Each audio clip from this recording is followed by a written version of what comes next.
안녕하세요. 오늘은 직업 상담사가 일할 수 있는 직업 분야인 직업 훈련 기관에 대해서 말씀을 드리려고 하는데요. 먼저 말씀드리기에 앞서서 제가 예전에 직업 상담사의 직업 찾기라는 책을 쓴 적이 있어요.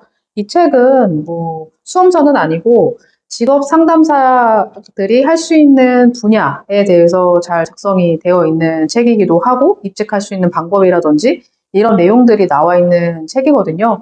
출간된 지는 7년 이상 된 책이고, 책을 다시 보다 보니까 좀 바뀐 부분들도 있기는 한데, 그래도 직업 상담사들이 일할 수 있는 범위들이 어느 정도는 잘 설명이 되어 있다라고 할 수가 있어요. 그렇다면은 직업 상담사를 입직을 하는 데 있어서 고민이 많이 되실 거예요. 누구나 원하는 공공기관이나 아니면 구청, 시청 이런 쪽에 바로 입직을 하고 싶지만 사실 생각보다 쉽지가 않아요. 직업 상담사 자격증을 가지신 분들이 많기도 하고, 그리고 경력이 없으면은 사실상 채용되기가 어려운 측면이 있거든요. 그래서 대부분 직업 상담사 분들이 입직을 하는 곳이 직업 훈련기관이라고 할 수가 있는데, 직업 훈련기관 좀 생소하시죠? 쉽게 얘기를 하면은, 실업자나 재직자 대상으로 하는 직업 훈련을 제공하는 기관이라고 할 수가 있어요. 이 기관들은 주로 국비 지원을 통해서 사업을 운영을 한다라고 할 수가 있고, 주로 자격증 과정이나 실무 과정을 진행을 하고 있다라고 볼 수가 있어요. 많은 분들이 직업 훈련 기관에서 일을 하게 되시는데, 직업 전문 학교 같은 경우는 직업 상담사 인력을 필수적으로 고용을 하게 되어 있거든요. 무조건 풀타임으로 고용을 해야 하는 규정이 있어요. 그러다 보니까 직업 상담사를 채용하고 싶지 않아도 채용을 해야 되는 상황이 있고요. 그렇다면 직업훈련 기관에서 직업 상담사들은 도대체 어떤 일을 할까? 여러분들은 상담을 공부를 했기 때문에 훈련생 대상으로 상담 업무를 한다라든지 취업 지원한다라든지 이런 일들만 할 거란 생각을 하는데 직업훈련 기관에서의 직업 상담사 업무는 조금 폭넓다라고 할 수가 있기도 하고요. 그리고 행정 업무가 상당히 많을 수가 있어요. 그래서 직업 상담사를 입직을 하신다면은 무조건 컴퓨터 관련된 활용 능력을 키우실 필요가 있는 측면이 있고요. 직업훈련 기관 같은 경우는 직업 전문 학교와 직업 훈련 학원이 있어요. 그 형태가 조금 다르기는 한데요. 그래도 되게 비슷하죠. 국비 지원으로 운영을 하게 되니까. 저 같은 경우도 직업 훈련 기관에서 일을 했었기 때문에 직업 상담 업무도 하긴 했지만 대개는 주로 행정 업무를 더 많이 했다라고 할 수가 있거든요.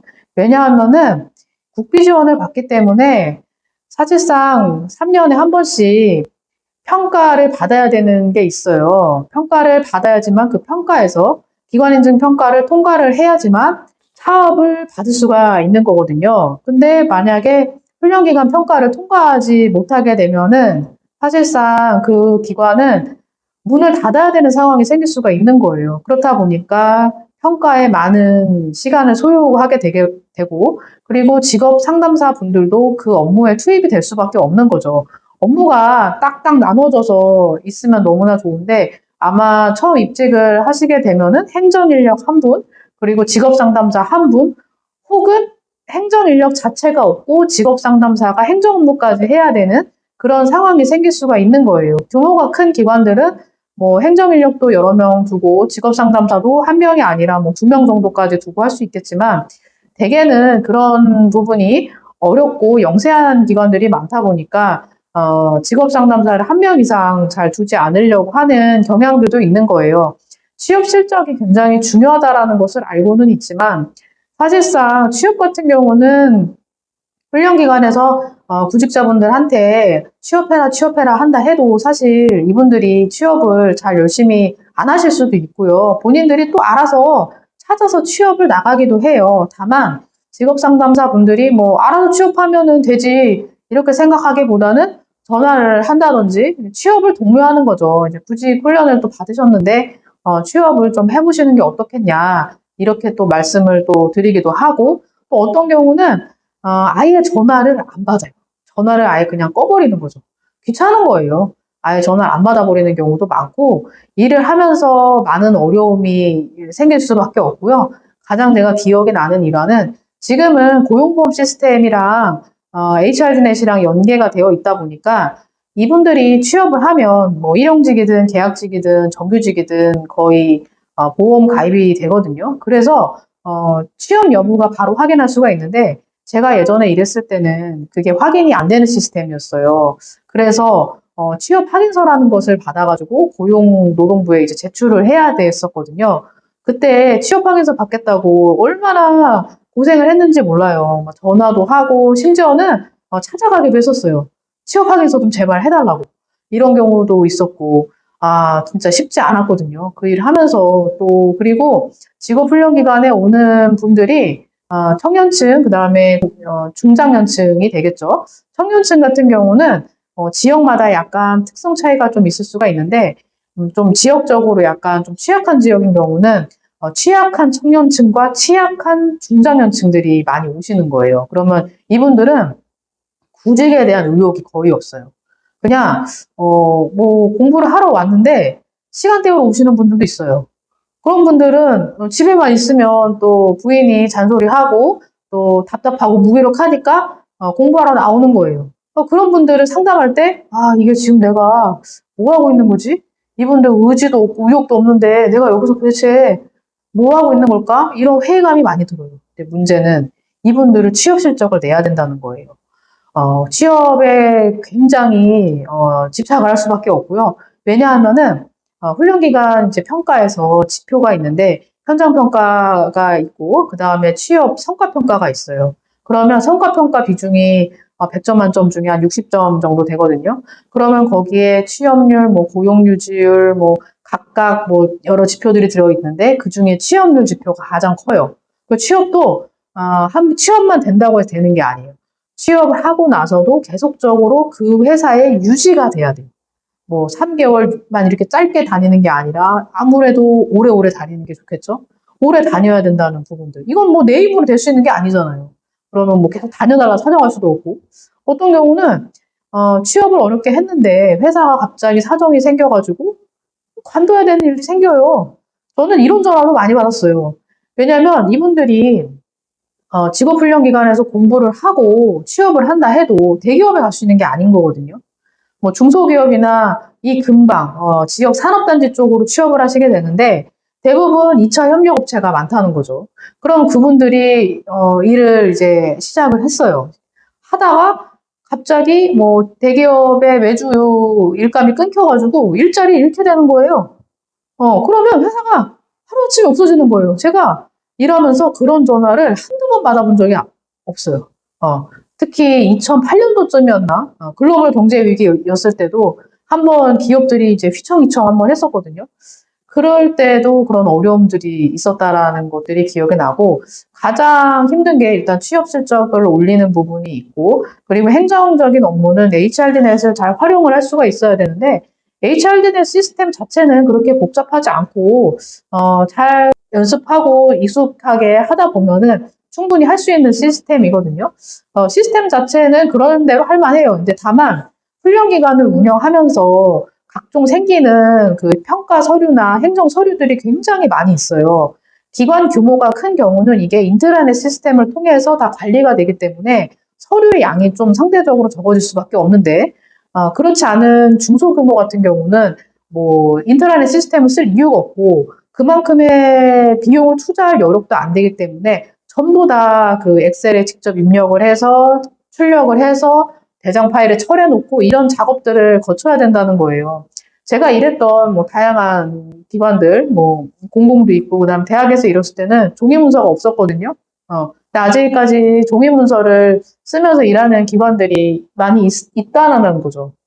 그런 것들을 이제 감안해야 되고 평가 서류 중에 훈련생 평가 서류가 있어요. 훈련생들이 교육을 이제 수강을 하면서 공부를 이제 하잖아요. 이분들을 평가를 해야 돼요. 만약에 컴퓨터 과정을 배웠다고 치면은 한글, 엑셀, 뭐 파워포인트를 배워요. 그러면 각 교과목마다 평가를 해요. 그리고 이 평가를 통해서 이 교육생 분들이 처음에 보다도 실력이 뭐 향상이 됐던지 아니면은 수준이 좀 미달이 된다라든지 이런 것들을 평가 자료를 다 모으고 취합해야 되는 과정이 있거든요. 보통은 규모가 큰 기관들은 훈련교사가 다 알아서 그런 것들을 다 정리를 하지만 그게 아닌 경우는 행정 인력들이 다 정리를 하는 거예요. 그 행정 인력들 중에서 직업상담사 분도 행정 인력이거든요. 그러면 행정 쪽에 저쪽에 일이 너무 바빠요. 전화도 많이 오고 모집도 해야 되고 상담도 해야 되고 뭐 여러 가지 일이 바쁜데 그 상담사는 그냥 취업만 시킬 수가 없는 거예요. 나 눈치를 봐서 지금 행정 상황이 좀 바쁘니까 내가 조금 도와줘야 될 필요가 있겠구나. 그런 상황에 나서서 이제 하다 보면은 일들이 좀 늘어날 수밖에 없는 또 측면이 있고 그런 부분들이 어려움이 있는데 그러면 직업훈련 기관에 가지 말아야 되냐. 이런 고민이 생기실 수가 있겠죠. 저는 직업훈련 기관에서 일을 오래 했었기 때문에 직업훈련 기관에서 일하는 상담사 분들이 얼마나 힘들고 어렵고 이렇다라는 걸 잘 알고 있거든요. 그렇지만 시간을 되돌아보고 봤을 때 전 행정 업무를 하고 그리고 평가 업무를 했다라는 게 저의 경력에 엄청나게 많은 도움이 됐어요. 왜냐하면 평가 업무가 정말 머리가 너무 아프거든요. 이 훈련에 관련된 전반적인 것들을 다 해야 되기 때문에 너무 이제 힘이 든다라는 거죠.